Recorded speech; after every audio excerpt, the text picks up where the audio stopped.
नागपूरचा seminary hills हा area SFS कॉलेजच्या समोर धरमपेठ झोन 2 आणि प्रभाग 12, 13, 14, 15चं काउंटिंग इथे सुरू आहे। सकाळपासून सकाळी 10ला सुरुवात झालेली आहे। अजूनपर्यंत कौल इथे समोर आलेला नाही आहे। मात्र काल ज्या निवडणुकांनी मतदान झालं जवळपास 51% वर हे मतदान झालं आहे आणि 2017च्या तुलनेत जर सांगायचं झालं तर 2% मतदान हे यावेळेस कमी झालेलं आहे महानगरपालिकाच्या निवडणुकांमध्ये। आज दुपारनंतर आणि संध्याकाळपर्यंत स्थिती स्पष्ट होऊन जाईल की नागपूर महानगरपालिकेमध्ये कुणाची सत्ता इथे येणार आहे। जवळपास 9 वर्षाचा हा कालावधी जिथे प्रशासकीय राज्य होतं, आता तिथे महानगरपालिकेमध्ये नगरसेवक, महापौर, उपमहापौर आणि इतर जे आहे प्रतिनिधी, जनतेचे प्रतिनिधी आपण म्हणू, त्या प्रतिनिधींची सत्ता एक प्रकारे आता येणार आहे।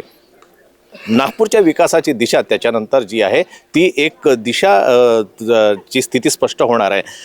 आता ह्या क्षणी मात्र दिवसभरात काय उलथापालथ होते, कुणाला बहुमत मिळतं किंवा सत्ता संघर्षासाठी कुणाला कुणाच्या पारड्यात जाऊन बसावं लागतं हे बघणं आता उत्सुकतेचं ठरणार आहे। सुरुवातीचे आकडे जे आहेत ते आता यायला सुरुवात झाली, त्यानुसार 30 जागांच्या वर भारतीय जनता पार्टी आणि शिंदे सेना पुढे दिसते आहे। काँग्रेसला 10 जागा अद्यापपर्यंत मिळालेल्या दिसत आहे।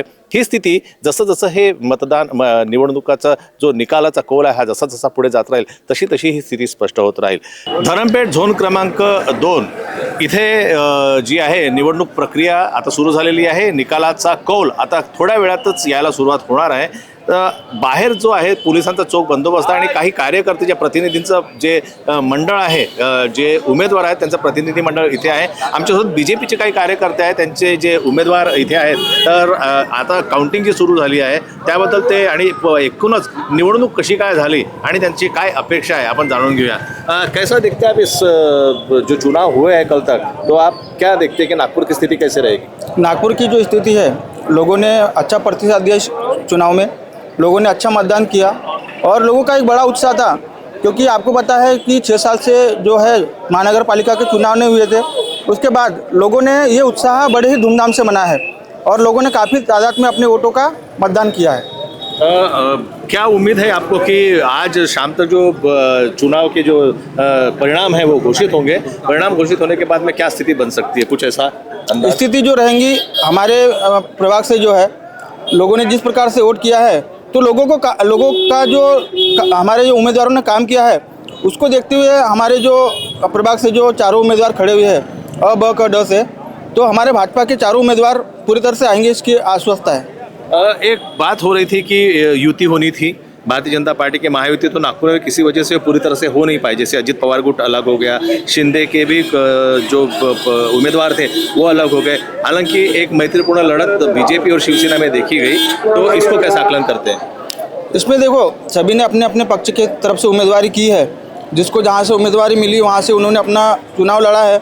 अब लोगों का मत है, जो भी जिसको देना चाहे, ये लोकतंत्र का चुनाव है, इसमें लोगों के मत जहाँ पे अपना चुनाव देना है वो वहाँ पे करते हैं और जिसको लाना है वो लाते हैं। हर कोई अपने पक्ष से खड़ा होता है।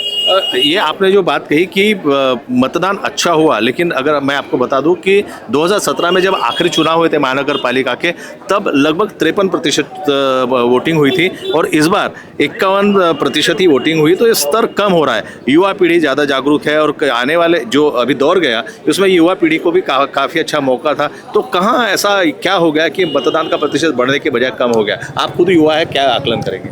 आजकल जो युवा है, अभी जो देखा जाए तो जो चुनाव का माहौल में हुआ वहाँ पे लोगों में जागरूकता तो हुई है, लेकिन बहुत से लोग अभी भी जागरूक नहीं है इलेक्शन के प्रति।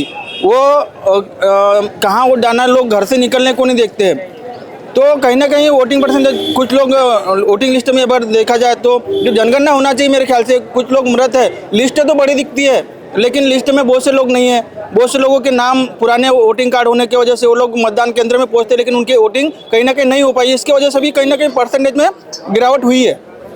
तर अशा प्रकारे जे आहे मतदान 2017ला झालं होतं 53% आणि ह्यावेळेस झालेला आहे 51%। तर हा जो 2%चा फरक आणि एकूणच अपेक्षित होतं की आता ह्या 2026च्या मतदानामध्ये युवा वर्ग आणि एकूणच परिस्थिती थोडीशी सुधारण्यासारखी दिसेल, पण नागपूरकरांनी हवा तसा प्रतिसाद या मतदानाला निवडणुकीला दिलेला नाही। मात्र एक जबाबदार वृत्त वाहिनीच्या हिशोबाने आम्ही जनतेला आवाहन करू इच्छितो की जेव्हा निवडणुका होतात तेव्हा ही आपली जबाबदारी असते प्रत्येकाची की आपण घराच्या बाहेर निघावं आणि मतदान जरूर करावं. त्यामुळे आपल्या शहराची, आपल्या देशाची, आपल्या प्रभागाची जी आहे दिशा ती एक वेगळी आणि आपण त्याला जबाबदार ठरू शकतो. तर मतदान करणं हे आपलं कर्तव्य आणि अधिकार हे दोन्ही आहे. कॅमेरा पर्सन प्रशांत सह रत्नाकर मुळे, लोकवाहिनी मीडिया.